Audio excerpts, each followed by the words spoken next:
What's going on, everybody? How are we doing tonight?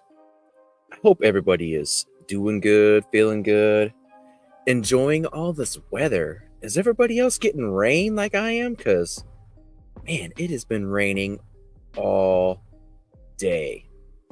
It has been terrible, terrible. I've had so much I wanted to do. I got so much to do in the garden and things to fix outside and do outside, but I can't. What are you gonna do? But, whatever. It is what it is, and, I'm happy that I'm given another day. You know what I mean? So, yeah.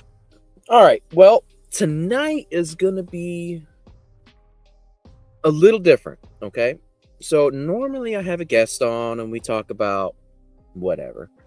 I don't think we're going to do that tonight because tonight I have a different plan for y'all. So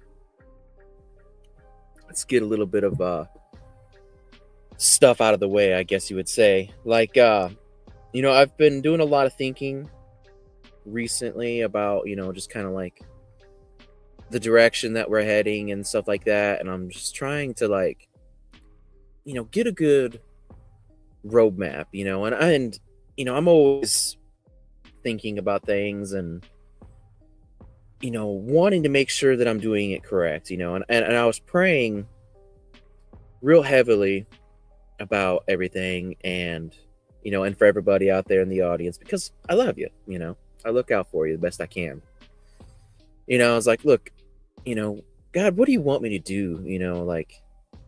I know that I'm going the direction that you want because I'm here. I mean, I'm camera shy. I don't know if you guys know, I'm not a people person at all.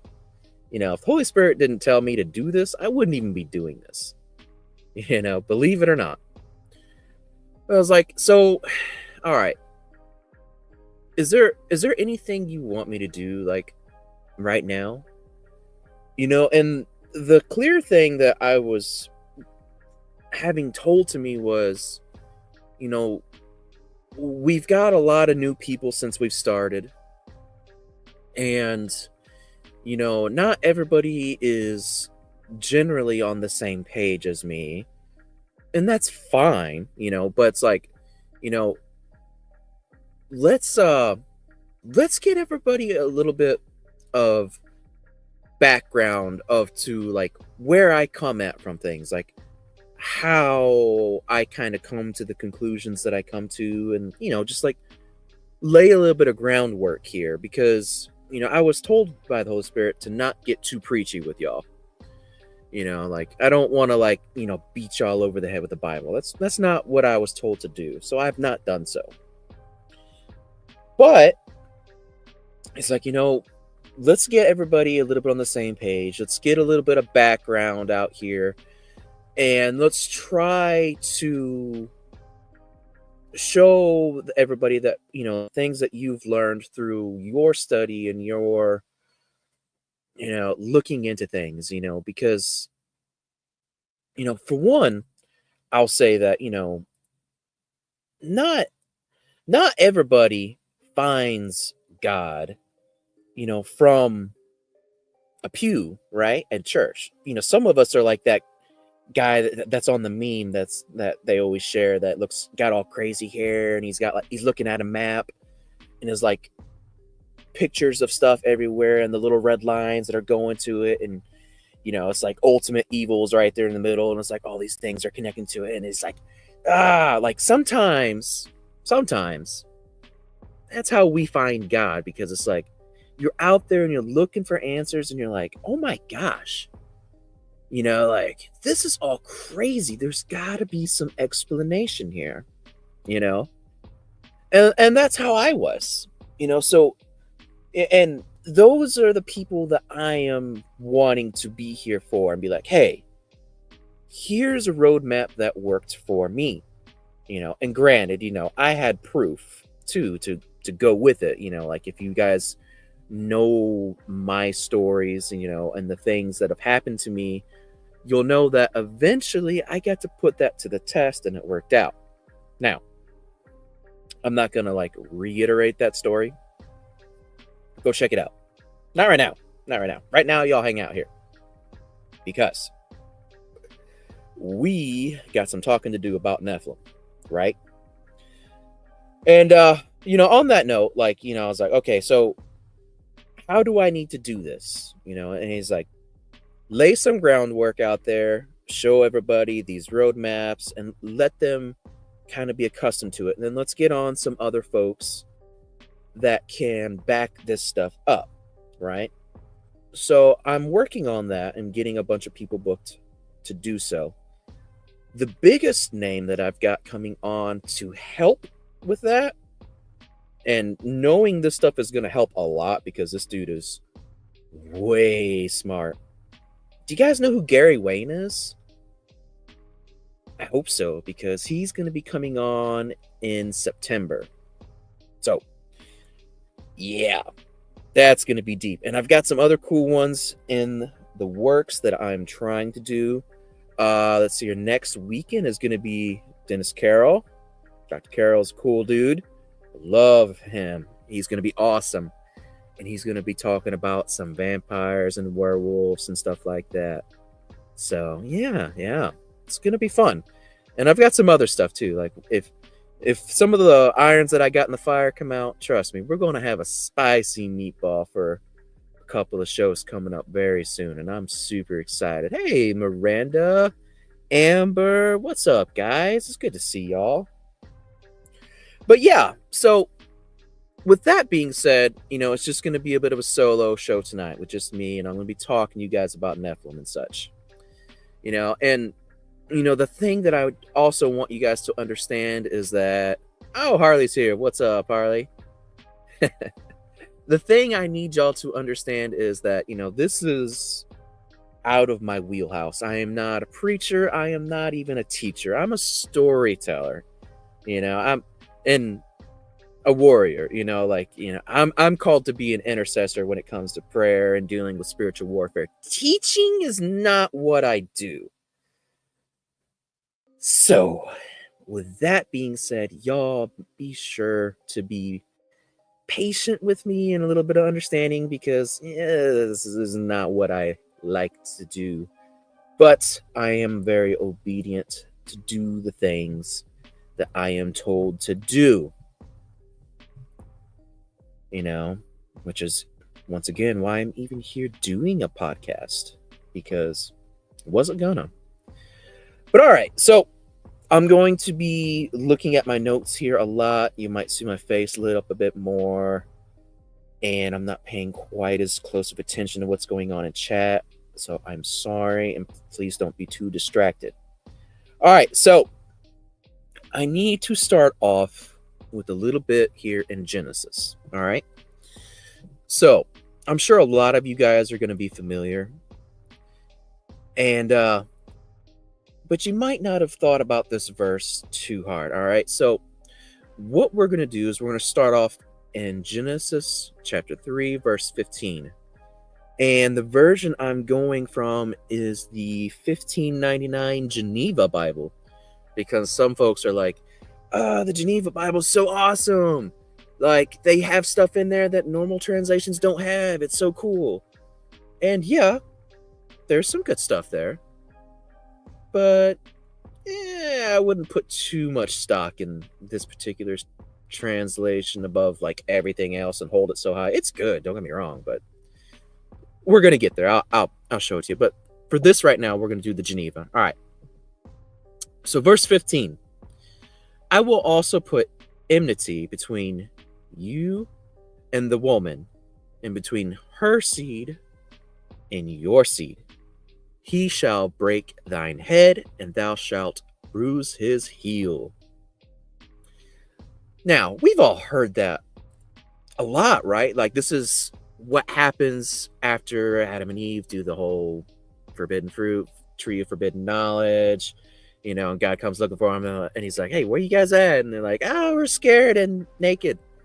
But, you know, that's what's going on here. And this is where, you know, God pronounces judgment, basically, for them bringing sin into the world. And, you know, like, we hear that a lot, don't we? Like, we've heard this verse a lot. But let me bring this up to you. Like, let me read this part again.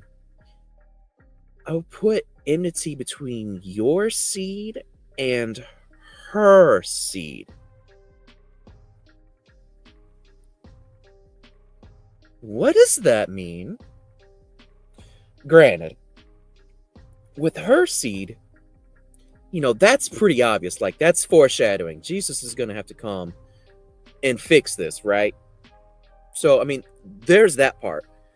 But your seed, as in talking to the devil, the serpent, Nakash, right? His seed. How does the enemy have children? Are we just talking like, you know, future context, like Antichrist? Or is this more being like, hey, Nephilim are coming? You know, because the devil's trying to always mess things up, you know, and his followers and whatnot. You know, and I feel like that's like the obvious point to start off with this. Like, his followers and their seed. Duh, right? Hey, what up, Justin? Good to see you, buddy. Like, that's a big duh. Like, okay, but yet we always look over that. You know, we don't think about it very often, do we? At least when we hear this verse. But anyway, so let's go on and let's go to Genesis 4. Or Genesis 6, Genesis 6, verse 4. The Nephilim were in the earth in those days, and also after that, when the sons of God came unto the daughters of men, and they bore children to them. The same were the mighty men that were of old, the men of renown. Now, obviously, you know, we're saying, you know, Gary and stuff's coming on. So, I mean, that's like his whole shtick is Genesis 6, right? And it's important to understand what I emphasized during that reading. When the sons of God came unto the daughters of man. sons of God. Now, this is super, super important, and I cannot emphasize it enough. There are so many translations out there that totally mess this up. They might get this part right in Genesis 6, but after that, we don't hear nothing else about these whole sons of God much anymore. And I think there's reasons for that. But, it's important to understand that these whole sons of God thing appear to be a title given to certain angels, because as we'll see later, there is a divine council. And when we look at the original like Hebrew and Aramaic translations, they are referred to as Elohim. Now, God is also referred to as Elohim. Interesting. A spiritual / divine being, no matter what, is referred to as Elohim. It's just the way their language works, okay? And the important thing to understand about this is that when it's referring to God, obviously it's big G God. Like, it's the big guy, it's the boss dude. He's the one that did all of this, created everything, and he's the head honcho. However, when it talks about the sons of God, they are also gods. But the important thing to know is that they are little g gods, right? So that is super important to keep in mind. Now, when I've talked about this with some people before, and they're like, I like what you're saying, and I'm not really sure how to think about that because Jesus tells us that angels can't reproduce. Okay, well, that's an interesting thought. Because if that's the case, then how does the Nephilim even happen? Like, at all? Interesting thought, right? And to be fair, like, this whole thing comes from translations about around 400 AD.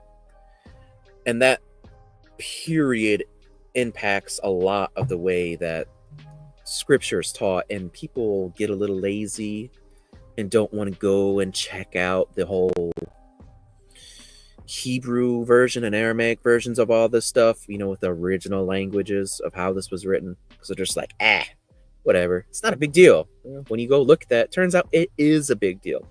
But let's get back. All right, so what Jesus said, that angels can't reproduce. Yes and no. And context is super important in that. So let me go and read for you guys like that whole argument. All right. So we start off in Matthew. We're in chapter 22 and it's verse 30. Yep. All right, so 22 verse 30. For in the resurrections they neither marry nor are given in marriage, but are as the angels of God in heaven. Well, just taking on its face this whole first little verse with zero context at all would say, oh, yeah, that's right. But this is where context is needed. So let's back up a little bit to verse 23. All right. So, and yeah, sorry guys, I'm reading and not good at this, so bear with me. All right. So verse 23. The same day, the Sadducees, who say that there is no resurrection, came to him and asked him, saying, Master, Moses said, if a man dies, having no children, his brother shall marry his wife and raise up seed unto his brother. 25. Now there were with us 7 brothers, okay? And the first, when he had married a wife, died, and having no issue, he left his wife to his brother. Likewise, the second also, the third, yada yada, all the way on to the 7th. Obviously, it doesn't say yada yada, but they go from 2 and 3 to like 7. You know, they're trying to emphasize 7 brothers, you know, eventually, whatever. And at last of all, the woman died also. Therefore, in the resurrection, whose wife shall she be of those 7 brothers? For they all had her. And Jesus answered and said unto them, do you not know the scriptures, nor the power of God? For in the resurrection,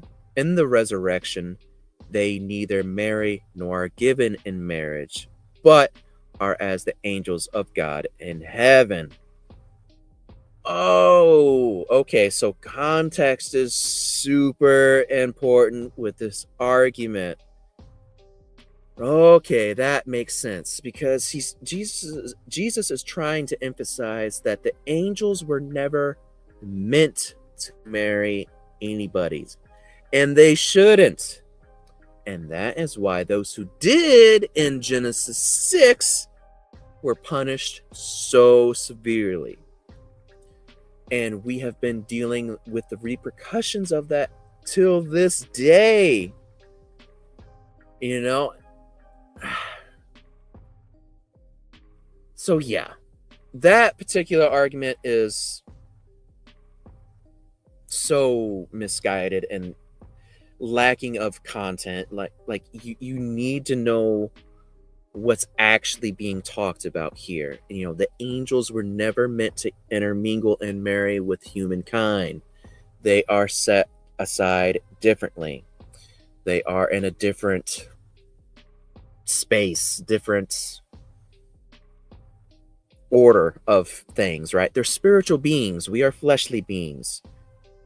In the resurrection, when we all come back and have our divine body, we're not going to be caring about marrying other people and all that, because all that old and the way we are in our nature now is done away with and we're made new, right? That's how that works. That is what they're actually talking about in that verse. But because that stuff did happen in Genesis and in Enoch, things kind of got a little squirrely, right? So, let me see here. Let me go back to my notes. All right, so what I was talking about earlier, right? Other people think that this whole sons of God thing is completely wrong. And there's translation issues that, you know, contribute to that. There's the whole, after this 400 years of silence in the early church, things start happening again. And they start writing and translating again and making new versions. They're like, oh, no. These sons of God are not angelic beings at all. No, this is the descendants of Seth. Sethite theory, right? Anybody ever heard about that? The whole godly line of Seth intermarrying with the daughters of Cain, and this whole mixing of good folks and bad folks makes kind of bad folks that were heroes or something and did cool stuff but were bad, and they just called them Nephilim because, I don't know, they're weird. Like, the Sethite theory is the most ridiculous thing I've ever heard of. Like, it makes zero sense. And I'm going to do my best to kind of like break this down a little bit, assuming that my notes are in order. But yeah, according to those people, and if I'm not mistaken, like the whole Sethite theory in and of itself is what's basically taught at what's that called when you go to be like study to be a priest and all that, like sabbatical or something. I don't know, but there's reasons why we don't look at the whole Nephilim angle very seriously in the modern church era. Like, it doesn't really hold as much weight or bearing on us like it used to, and it's because of the way it's taught, and that is a fault of the modern day church. They need to go back to the roots and look at what the Bible actually says, and then go from there, right? Context is important. So yeah. I pull out the concordance. Yeah. I didn't really do that. I went searching for Hebrew, Aramaic, and then looking for translations and being like, okay, what's this version say? What's this version say? So, yep. Okay, where am I at?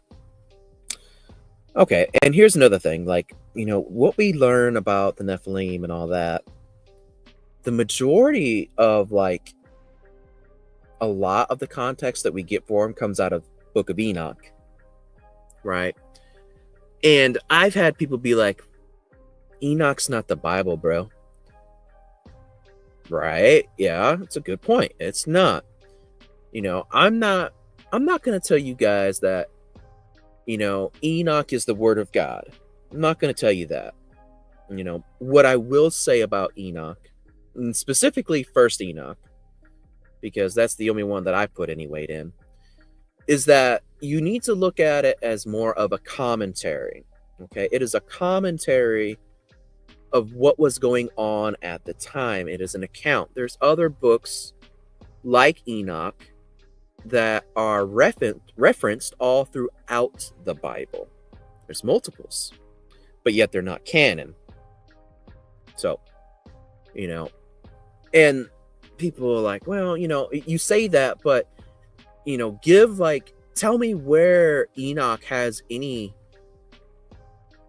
what's the word I'm looking for? Like, bearing or influence maybe on the Bible. Okay. Like, and some of the hardcore people are like, show me in the New Testament where it even matters at all.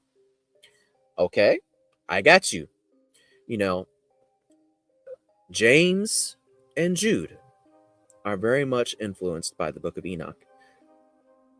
But before I start reading from them, I just want you guys to know and keep in your mind that because the Book of Enoch is a commentary of its time, it is a story that is well known to the people of that time. This whole angelic beings coming down and hanging out with mankind and doing some nefarious stuff didn't just happen in their area of the Middle East, right? Like, it's all throughout the world. Just look at their pantheons and their stories. Like, there's these things coming from the sky and hanging out and making hybrids and doing crazy stuff all over the world. And there's a reason for it, but we're getting there. All right, so as I was saying, New Testament, James and Jude. All right. So just to throw like a little bit out here, we're reading from James chapter 2, verse 19. All right, it says, "You believe that God is one. You do well. Even the demons or demonia believe and shudder." Right? Power in the blood. We get it. Power in the name. Now, the interesting part here is that James is actually referencing First Enoch chapter 13, verse 5. And if he's not, then wow, there's some really interesting coincidences going on here. So let's see. Let's go down and see what's James talking about here. So first Enoch 13:5. And they, sons of heaven, all became terrified and trembled. I mean, a little condensed, shorter. James is expanding upon what they're saying here, and it's, the references, like basically God is above all things, and even evil things understand and know, and they shudder and tremble, right? So, yeah, the context of that, it's the same. It really is. He's referencing Enoch. So there's that. All right, now Jude. Actually, I keep staring at my notes here and need to see. Okay, yeah, chat's cool. Looks like people are just listening to me. Awesome. Maybe I'm keeping y'all's attention. All right, we're going to Jude now. Jude chapter 1, verse 6. And the angels who kept not their first estate, but left their own habitation, he hath reserved in everlasting chains under darkness unto the judgment of the great day. Enoch talks about that, doesn't he? Yeah, interesting. But hold on. Wait, there's more. Let's go to verse 14. And Enoch also, the seventh from Adam, prophesied of these, saying, Behold, the Lord cometh with 10,000s of his saints, to execute judgment upon all, and to convince all who are ungodly among them of all their godless deeds which they godlessly committed, and of all the harsh speeches which godless sinners have spoken against him. Interesting. First Enoch, chapter 1, verse 9. Behold, he cometh with myriads of holy ones to execute judgment on all, and to destroy all the wicked, and to convict all flesh for all the wicked deeds they have done, and the proud and hard words that wicked sinners spoke against him. Okay. I would say that, yeah, what Jude's talking about is exactly the same as Enoch. He's obviously paraphrasing. Why? Because it's relevant. The book of Enoch, once again, is understood by the population of that area at the time. It's like, them reading like a Mother Goose Tale or something, like it's one of those things that they just know and understand, because it's talked about the entire time amongst everybody. Like, they dealt with these Nephilim type beings since time immemorial. I mean, look at Israel's founding, because the idea here is that we're going to talk about how they came in the second time, after the flood.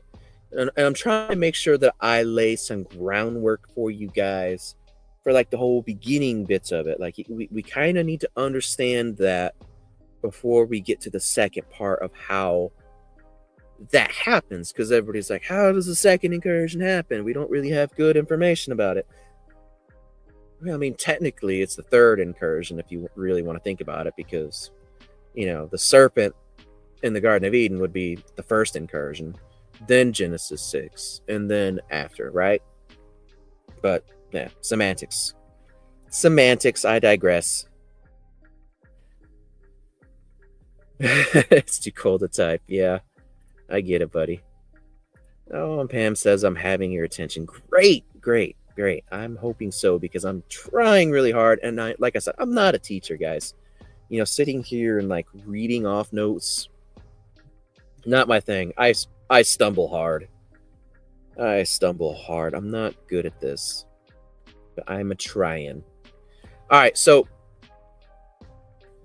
I want to go back up a little bit to where we were talking about Jude 1:6. Let me scroll up. Oh, did I pass you? I passed you. Where you at? All right. And the angels who kept not their first estate, but left their own habitation. Now, this particular bit is very interesting. All right. And if I remember correctly, and I'm pronouncing it correctly, the word in the Greek that's being used here is oikaterion. Now, what that actually is like your heavenly estate, as it mentioned, but like your heavenly body, your place within the order of the heavens, like the whole what you are up there. They left that to come down here, so they abandoned where they were supposed to be. They abandoned their post, however you want to refer to that, to come down onto this plane and then do what they did, right? Reproduce, marry, and all that stuff. And it's also a reason too, like this is kind of me chasing after a squirrel, which is funny because I even have it on my notes here, that one thing you'll notice when you actually look into some more of this stuff is you'll see that this whole heavenly body terminology is also interchangeable with the stars. They're kind of one and the same. It's an interesting way to look at things, and if you really want to go down that rabbit hole, it's going to take you to some really fun places, especially like with flat earth and all that stuff, which I'm always here for that. I find it fun. Not that I'm like saying that's truth or anything, but I'm just saying it's a fun little rabbit hole, and it's going to make you go very neat, very interesting. But anyways, I digress. So let's get off of that squirrel. All right, let's see here. All right. So according to my notes, it is time to get into the meat and taters. So second incursion. All right, let me go back here to StreamYard, because I speculated a little bit about this, and I'll bring out plenty of interesting topics that you guys have heard me talk about before. The first one that was really fun to think about a couple of weeks ago was talking about like the whole mermaids. You guys remember that?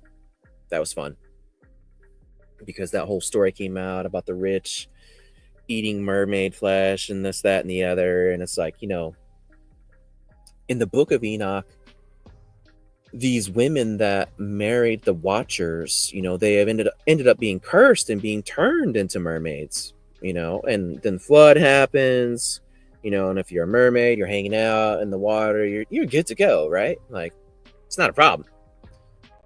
And then all of a sudden people start populating again, and you're just like, hey, you know what? I'm a cursed mermaid. I already do bad stuff and did bad stuff. I want to hurt God and his plan, so let's see if I can't throw some wrenches in the plans here and reproduce, make some more, right? It's a fun theory to think about. Like, it's definitely like a vector of attack that they could use and be like, all right, let's start making some more Nephilim or whatever. And whether we want to picture a scene of multiple coming out of the water and grabbing a feller and having Concord grapes type situation happen, like, yeah, sure, that could happen. But there's the other part of it too, like where we like to speculate sometimes that the whole Noah and his line was pure, but the line of Noah's sons' wives may not have been, and the speculation goes to Ham, and there is a reason for that. But they're like, okay, Ham's kids start being like, not following the rules, and they're like, oh, you know what? some of us like really need to start interbreeding, just like the elites and royals do anyways, and try to like breed true this line again, right? And if any of them like encounter mermaids and such, they're like, yeah, sure, why not? It wouldn't, no Concord grapes are needed, so they're just gonna do it. Granted, is that how it went? I don't know, but it's a fun like speculation. Well, maybe fun's not the correct way to think about it, but it's a possibility, right? Like it's possible because it's there. We do a little bit of mental gymnastics. We're there, and I mean, not even hard mental gymnastics. I mean, just kind of sit in the floor and like Indian style cross leg and just kind of do a forward roll. I can do that, and I'm old, so is it really gymnastics? Whatever. So it's a possibility, but let's go back to this whole Ham thing, right? Because there's an important figure that, if I'm not mistaken, is born out of his line. Do you guys know about the whole story of the Tower of Babel? That was Nimrod, right? Wait, no. Yeah. I think it was Nimrod. Anyways, that guy that was in charge of that whole Tower of Babel thing came from Ham's line. And it's super important. And if you want to know like more backstory of what I'm going to tell you about like that whole stuff, you can go look at the Book of Jasher. The Book of Jasher tells a lot of interesting details about what's going on, and there's lots of like backstory too that we get to see about how he gets taken out, the whole religion thing that was formed. It's neat, and like his whole goal for the Tower of Babel was supposedly, if God flooded the earth again, that he would use the tower to go into heaven and try to kill God, like that, or unalive God. Like that's his stated mission. Now, if we take the measurements from like that story, and we see like the base of the Tower of Babel is like 100 square miles. That's pretty dang big. But the problem that I see with that is that I don't care how big the base is, you're not going into heaven. I mean, heaven's not a place on earth, right? I mean, we have a song that tells us about it. Maybe they had one too. I don't know. But yeah, I think what's actually going on there is essentially what they're trying to do is build a Stargate, right? Hey, Jeanette, what's going on? Good to see you. Oh, go get you guys one. Check out Mystic Mountain Creations. Get you awesome cup. Thank you for letting me know I needed a drink. All right, so I think that's what's going on. They're trying to make, what a lot of people in science fiction would call Stargate, or what we would say is some kind of like power system to be able to create a portal or porta potty, depending on what YouTube wants me to say. But anyways, I digress. Trying to make a portal, like think about the pyramids, right? And think about the whole interesting stuff coming out right now. And it seems like those things, like those pillars underneath the pyramid, are like coiling down. I mean, it's trying to harness energy. Like, and before even that was released, people have speculated that about the pyramid, anyways. And I think that if you are creating essentially a tower or some type of pyramid, we often like to think about a ziggurat, like a stepped pyramid type situation going on there. That in itself is already like, okay, making a portal, right? But those things are only so big. If the base of this thing is 100 square miles, you can make a pretty serious portal with that, right? So there's that, you know. Granted, could a mortal man go up there and wage war in heaven? No, obviously not. I mean, that's ridiculous. I don't care how good of a hunter you are. You can't do that's so silly. But anyways, so let's look a little bit at what's going on there. All right, let's see here. Go back to the notes. Da, da, da, da, da. Oh, did I not? Okay, well, apparently I forgot to say what chapter it's in, but it's in Genesis. All right, so what Genesis has to say about it. Now, the whole world had one language and a common speech. As people moved eastward, they found a plain in Shinar and settled there. They said to each other, "Come, let's make bricks and bake them thoroughly." They used the brick instead of stone and tar for mortar. They said, "Come, let us build ourselves a city with a tower that reaches to the heavens, so that we may make a name for ourselves." Now, also, just a little bit of an aside before I get too far and I forget this whole make a name for ourselves. There's also translations that refer to it as Sham or Shamain, which is where we get the word shaman from. It's another interesting rabbit hole that we could go down, and there's squirrels jumping out everywhere. But if that is kind of piquing your curiosity, look into that one as well.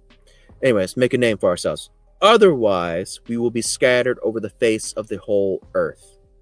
Okay. Verse 5. But the Lord came down to see the city and the tower the people were building. The Lord said, "If as one people speaking the same language they have begun to do this, then nothing they plan to do will be impossible for them.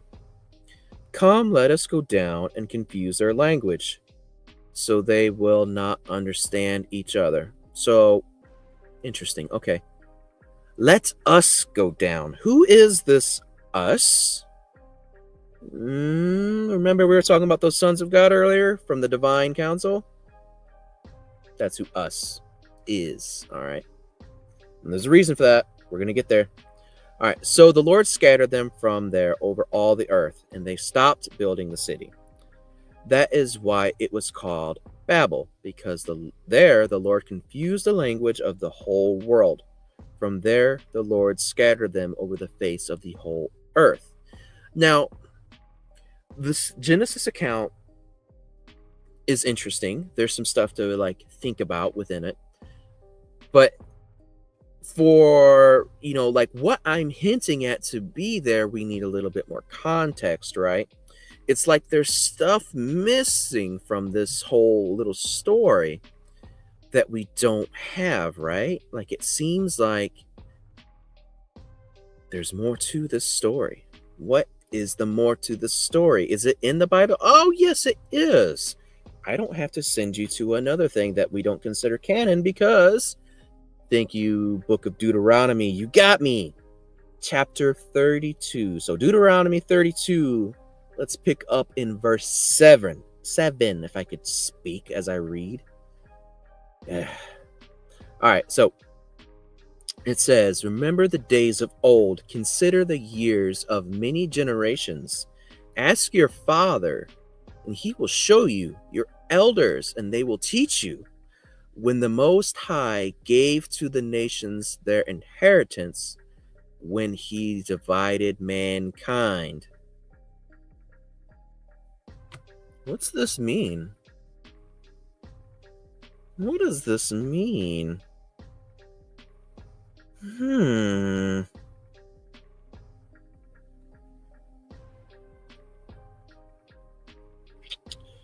Interesting. What did he do there? Okay.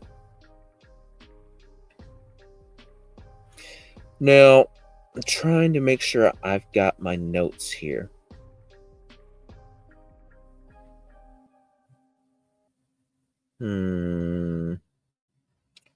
apparently I do not have them.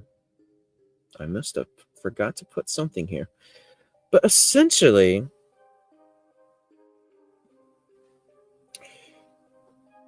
when he divided them at Babel, what happened? We're given this in Deuteronomy, and apparently I forgot to copy and paste something here onto my notes, but I remember it, so not the biggest deal in the world. All right, so what happened is that when God divided the nations at Babel, what he did is he put the sons of God in charge of them. And he took for his own inheritance what would eventually become Israel. Okay? Now, the sons of God, what they were kind of like in charge of doing was supposed to be like, shepherding people and being like, hey, we need you to get back like in line with God, and figure it out. Like, don't be so bad. Like, you guys messed up really hard here, and we're supposed to be like showing you guys what to do, but they didn't do a very good job of it. All right. Okay. So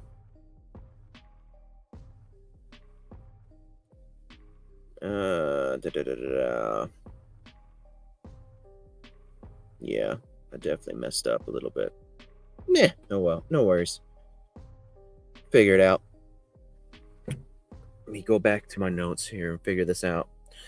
All right, so if you guys want to go and look some of the stuff up, the way that I suggest you do it is you first of all go to the Hebrew and go to the Aramaic. Okay. But if you want to find something a little bit easier to read, here's some translation versions that you can look at to help.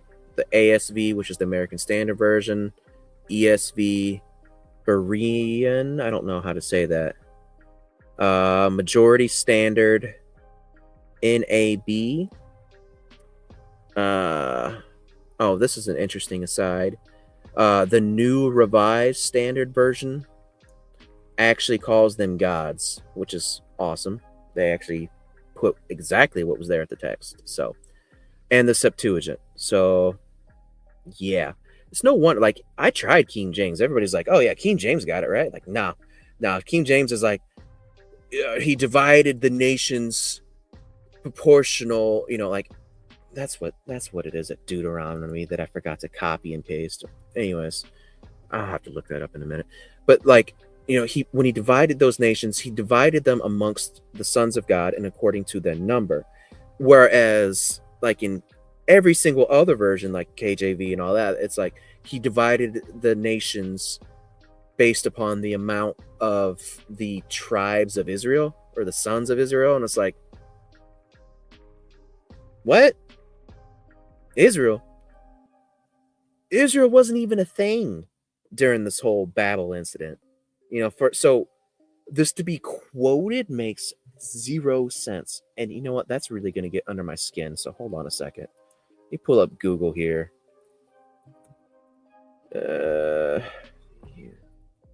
So y'all stick with me. What was it? Deuteronomy 32. Make sure I got this. What did I say? We started at 7.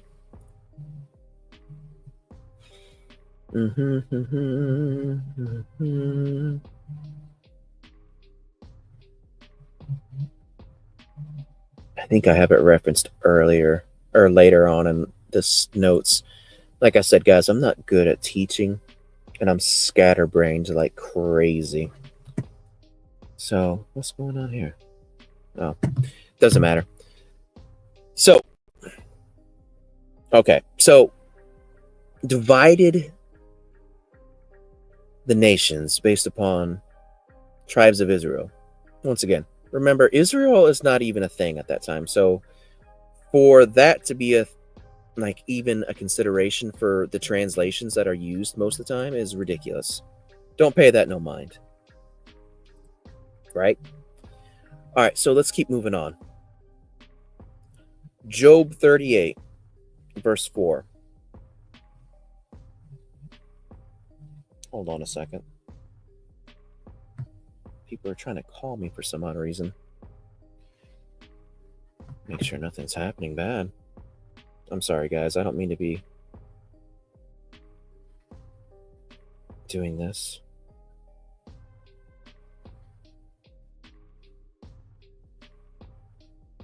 Crazy. All right, so Job 38, verse 4. All right, so understand, like, this is kind of like God lecturing Job.